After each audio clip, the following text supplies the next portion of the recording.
encore dans notre segment commercialisation. Avec l'important développement dans la production biologique et les prix variables qu'on a connus ces dernières années, on trouvait important de faire un état des lieux quant aux perspectives de marché. Nous avons demandé à M. Gilbert Lavoie, un habitué de la Journée Bleuet, de creuser la question pour nous. Gilbert est économiste et cofondateur de la firme Forêt Lavoie. Alors, Gilbert, c'est à toi.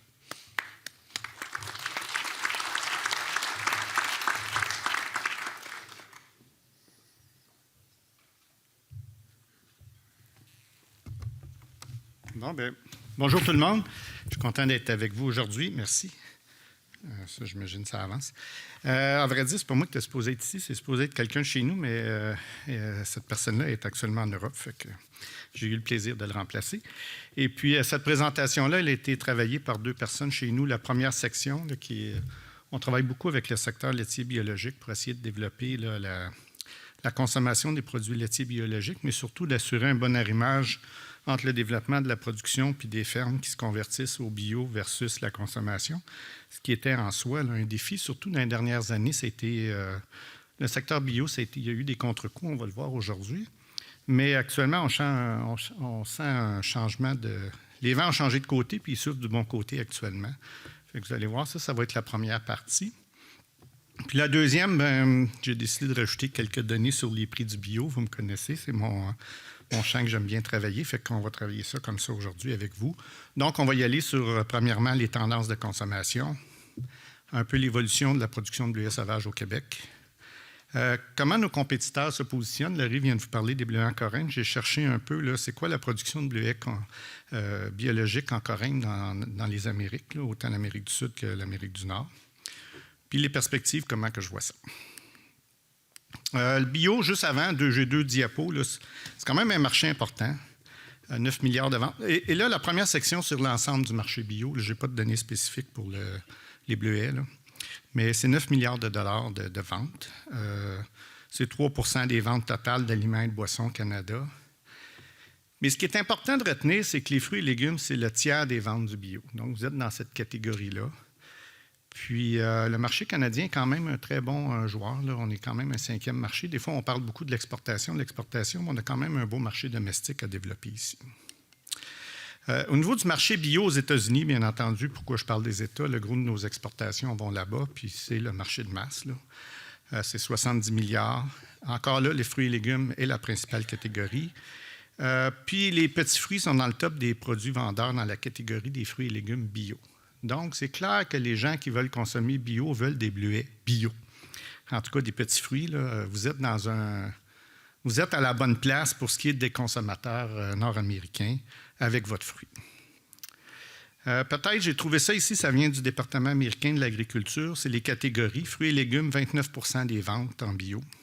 Surgelés, c'est votre catégorie aussi, 5 %. 7 % c'est les friandises, les collations. Bien, toutes les barres d'âne au bleuet bio, là, bien, ça fait partie de cette catégorie-là. Les boissons, comme on a vu, là, merci à l'héritier, là, ils nous ont fait goûter leurs nouveaux produits. Il n'est peut-être pas bio, mais peut-être qu'ils vont en faire un jour. Donc, essentiellement, 13 % les boissons. L'épicerie, ça, c'est plus les céréales et tout ça. Encore là, on peut avoir des céréales agrémentées avec des bleuets bio déshydratés de nos transformateurs d'ici. Et aussi, finalement, on tombe dans les laits et les œufs, ça commence à être difficile, à moins qu'on fasse un lait au bleuet, ça pourrait être bon. Et finalement, les viandes, là, ça commence à être encore plus difficile, mais remarquez qu'avec un coulis de bleuet bio, c'est bon aussi. Et finalement, les fibres, suppléments, mais ça, on est présent là-dedans, toutes les poudres, tous les produits, les suppléments, toutes les poudres d'anthocyane, etc. Là, il y a quand même... Fait que dans le fond, ce qu'on constate, c'est que votre produit... il est quasiment présent partout. Là, j'ai tiré un peu ma chance avec le lait et les viandes, mais essentiellement, vous êtes dans la catégorie que les consommateurs recherchent des produits bio. Autant vos produits de première qualité que vos sous-produits qui peuvent faire des choses. Donc, le marché il est là. Et là, comment ça s'est passé dans les dernières années? Parce que je pense que ça a été difficile, là, comme je dis, d'entrée de jeu. On l'a regardé en 4 grandes périodes. C'est pas 2020, mais 2010, il y a une petite coquille. Il y a 2005, il y a une coquille. Là. À 2019, on a eu de la croissance. 2020, il y a eu la COVID, c'était le Klondike pour le bio. Il y a eu la post-COVID qui était la déprime, puis après, on a eu une reprise. Dans le fond, ce qu'on voit de 2005 à 2019. Ça, c'est les ventes de produits bio dans son ensemble au Canada, là. On voit que ça a été en forte croissance. On voit il y a eu un petit pic pour la COVID, l'après-COVID, et là, on est reparti au Canada. Donc, on voit que ça a été difficile. On l'a vu, là. Parce que la question qu'on m'avait posée quand on m'a approché là-dessus, c'est stop ou encore le bio, là. Je pouvais comprendre qu'en 2021-2022, ça a été tough. Vous allez le voir aux États-Unis, c'est encore plus difficile, qui est notre principal marché d'exportation. On va reprendre les mêmes chiffres, mais pour les États-Unis. On voit la croissance, 2014 à 2020. La COVID, wow. Puis, vous voyez deux couleurs, le vert foncé vers lime ou le vert plus clair. Dans le fond, ça, c'est la croissance qu'il y a. On voit le boom de croissance qu'il y a eu. Là, année après année, le marché tirait. Par contre, en 2021, là aussi, ça a repris légèrement. Mais rappelez-vous qu'en 2021, 2022, 2023, c'est quoi qu'on parlait dans les journaux quand on parlait de l'épicerie? L'inflation, hein?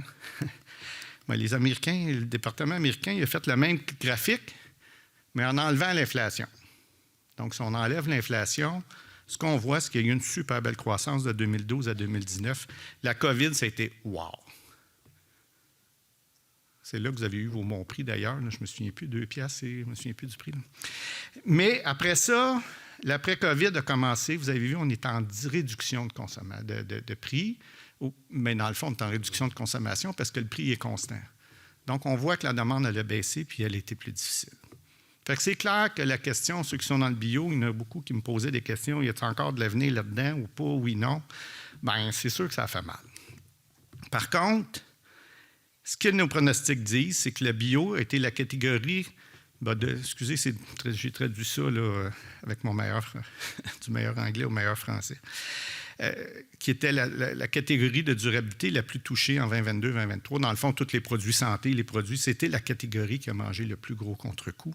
Par contre, c'est celle qui connaît la plus forte reprise en 2024. Et c'est ce qu'on voit ici. Les départements américains s'attendent vraiment à une reprise de la consommation. Mais cette consommation-là, elle ne sera plus comme avant. Le comportement des consommateurs a changé. Dans les années 80-90, on l'achetait à quand même forte majorité dans des épiceries fines.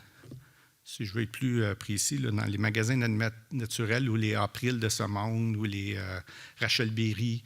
Mais là, aujourd'hui, ce qu'on voit, c'est qu'on les retrouve de plus en plus dans les épiceries de gros volume, que ce soit dans les métros, IGA.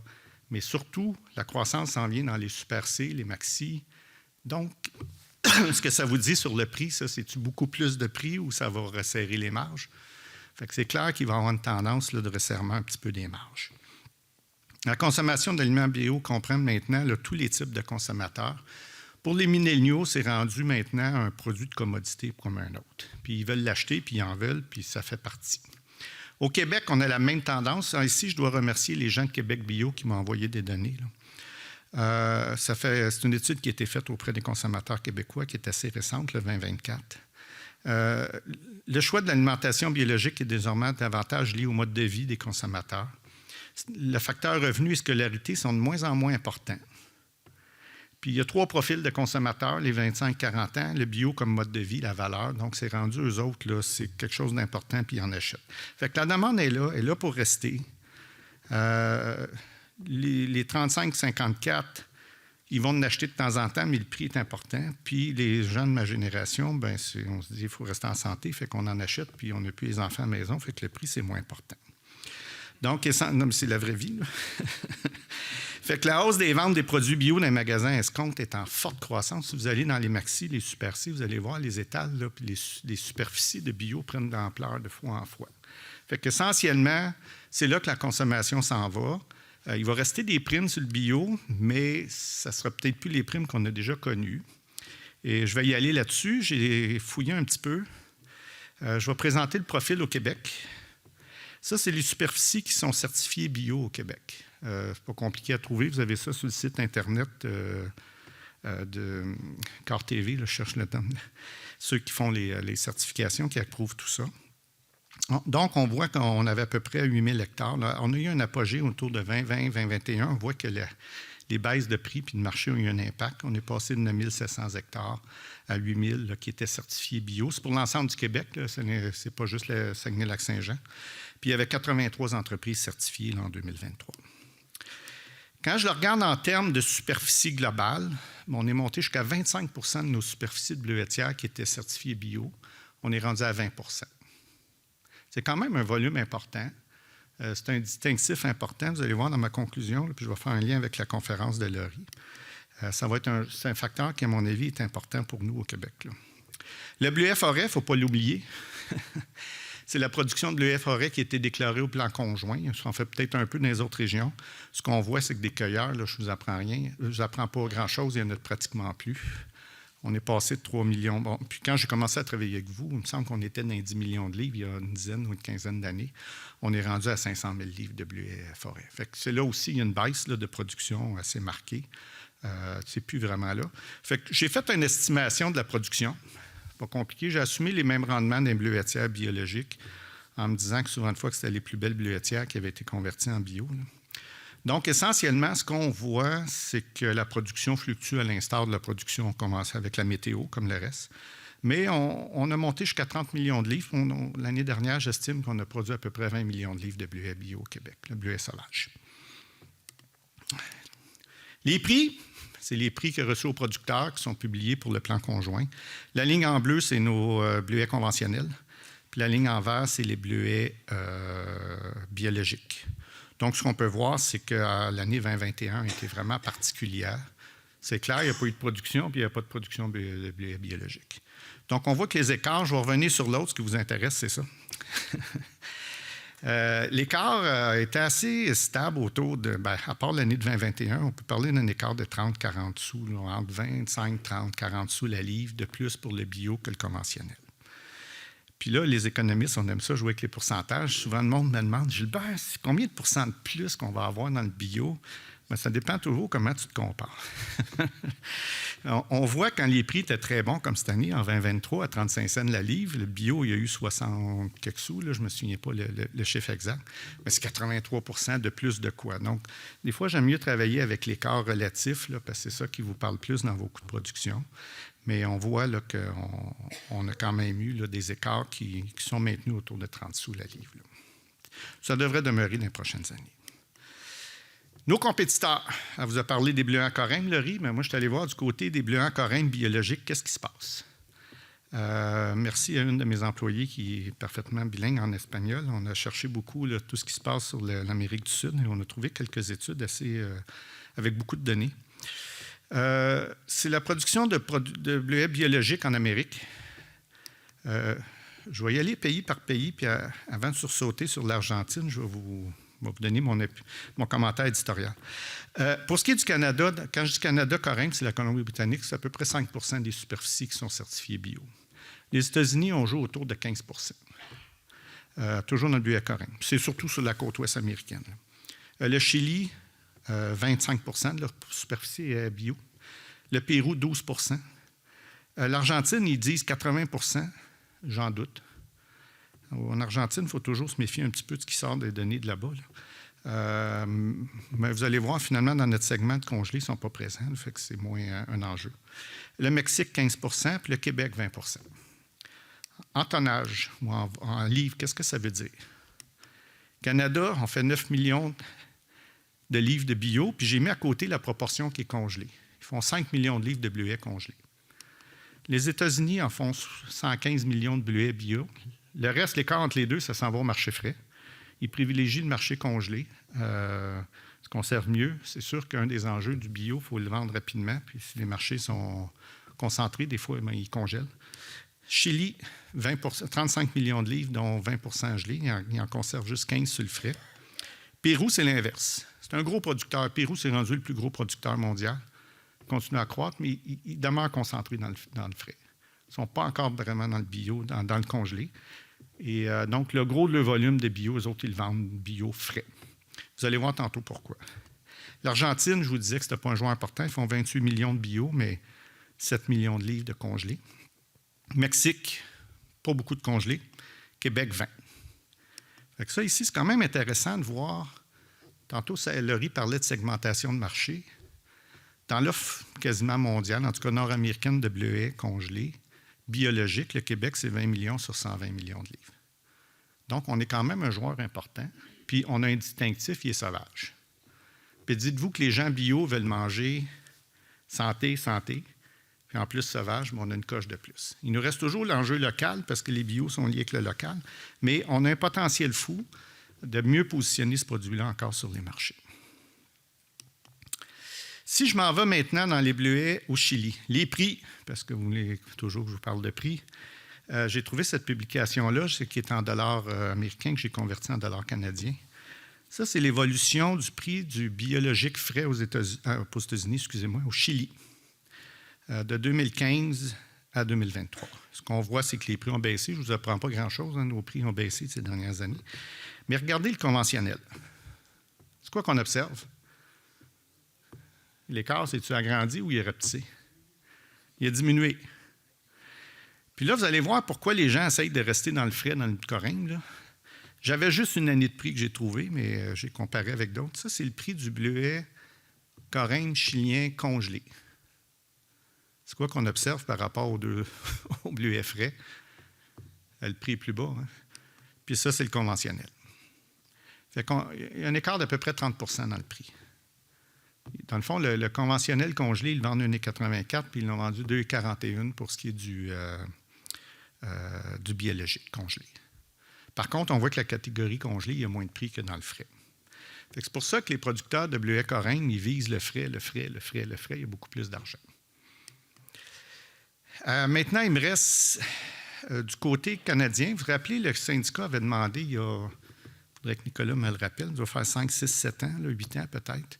On avait demandé au gouvernement canadien, mais finalement, en tout cas, pour faire une histoire courte, on a finalisé ça avec le gouvernement américain. On a créé un nouveau code SH. Ça, les codes SH, là, c'est quand les produits traversent la frontière. On espère sans tarif de 25 %. J'y reviendrai dans ma conclusion. Tu es obligé de dire ce qu'il y a dans tes conteneurs qui traversent. Fait qu'on a créé un spécifique. On avait demandé d'en avoir un pour le bleuet biologique en coringue, mais aussi pour le bleuet biologique sauvage. Sauvage, on n'a pas réussi à l'obtenir parce qu'il n'y avait pas assez de joueurs, donc ils n'ont pas voulu. Par contre, dans le coringue, ils l'ont créé. Fait que je suis allé voir les prix d'exportation des bleuets en coringue du Canada vers les États-Unis de 2018 à 2023. On voit que les prix ont été relativement stables ou légèrement en hausse. Puis ça, c'est le prix du conventionnel. Ce qu'on peut voir, c'est que l'écart de prix est resté relativement stable, mais il y a quand même des primes intéressantes entre les deux. Fait que ça, c'est ce qu'on sait au niveau des prix d'exportation des bleuets conventionnels en coringue du Canada vers les États-Unis, congelés, et du côté du bleuet biologique. Donc, on a quand même une prime intéressante. Vous voyez les prix, là, entre 2,38 et 1,49, j'ai un 80-90 sous d'écart, qui est assez stable là, dans le temps, là, qui est quand même intéressant. Fait que mes conclusions, moi, je pense qu'il y a des perspectives positives. La demande, elle reprend. Puis, à mon avis, c'est un atout stratégique qu'on reste dans le bleuet biologique pour deux raisons. Je sais qu'il y a des gens qui ne sont pas dans le bio ici aujourd'hui, mais j'aimais bien les graphiques de Laurie, là, ces bulles. Là. Vous comprenez que le marché du bio, c'est un marché qui est plus captif que le marché du conventionnel. Fait que plus on fait de bio, qu'est-ce qu'on fait avec le bleuet coringue conventionnel? L'offre, elle diminue. Fait que ça l'aide aussi, le bleuet conventionnel. Plus on fait de bio, mieux c'est pour le conventionnel. Puis quand le conventionnel performe, le bio performe mieux. Fait qu'il y a une spirale positive qu'on peut créer là. Donc, essentiellement, la demande, elle reprend. Les contre-coups de la COVID sont derrière nous. Les consommateurs le regardent, mais ils sont plus exigeants en matière de prix. Ça, je ne m'en cacherai plus. On s'en va vers les grandes surfaces. Puis, l'offre de bleuets congelés biologiques, elle demeure limitée en Amérique du Nord. Et on est un joueur important. Il va falloir qu'on joue cette carte-là davantage dans les prochaines années. Et aussi, la certification biologique demeure un facteur de succès beaucoup.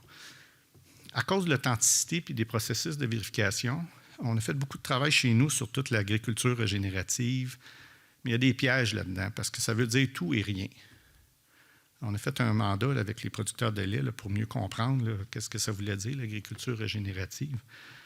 Il y a des enfants qui ont de l'allure, mais il n'y a pas de certification obligatoire. Puis il peut y avoir des leurres pour les consommateurs. Je ne vous dis pas que ce n'est pas important, que ce n'est pas bon l'agriculture régénérative, mais il y a encore des croûtes à manger pour rendre leur processus plus crédible, plus solide. Tandis que le bio, c'est reconnu, connu et ça demeure un facteur clé de réussite. Donc, pour moi, le Québec est bien positionné avec son monopole de production de bleuets sauvages biologiques. Puis, je sais pas, j'ai oublié peut-être de pas mentionner, là, mais on est la seule place là, en Amérique qui produisons des bleuets sauvages biologiques. La raison bien simple, dans les provinces maritimes et dans le Maine, on l'a vu un peu un matin avec la mouche du bleuet, etc. Il n'y a pas cette volonté-là de développer là, le biologique. Donc, on a un monopole de production. Puis, ça nous offre une certaine protection face aux futurs tarifs. On sait que Trump il veut nous mettre des tarifs, on verra ce qui va arriver, il n'aura pas. Mais essentiellement, il faut comprendre que s'ils veulent manger des bleuets biologiques sur la côte ouest américaine, vous avez vu que l'offre n'est pas... On est un joueur majeur. Là. On a 20 millions sur 120. Ils ne peuvent pas substituer ça facilement. Là. La certification, ce n'est pas facile. Vous savez, ceux qui sont certifiés bio ou ceux qui l'ont regardé, c'est du travail. C'est rigoureux, c'est un processus crédible. Donc, ça nous offre quand même une certaine protection. Je ne dis pas qu'il n'y aura pas d'impact, mais ça nous donne un avantage. Puis comme je disais tantôt, plus on va s'en aller vers le bio, on va enlever de l'offre conventionnelle, plus on va aller dans ce que Laurie a parlé, ces segments de marché. Là. Puis je pense que c'est une stratégie qui est intéressante pour nous. C'est sûr que la production, il y a toujours les enjeux de main-d'œuvre, les enjeux de mouche du bleuet et tout ça, quoique on m'expliquait tantôt qu'on avait quand même des outils pour la combattre dans le bio, mais ça demeure toujours préoccupant. C'est des coûts additionnels. Donc, c'est des éléments qui, la main-d'œuvre, vous savez, pour les mauvaises herbes, il va falloir qu'on continue à travailler là-dessus, qu'on soit vigilant là, pour maintenir notre potentiel de production biologique, puis espérons-le, renverser la courbe du 25 vers le 20, mais qu'on reparte vers le haut là, dans les prochaines années. Fait qu'en gros, c'était ma conférence. Si vous avez des questions, ça me fera plaisir.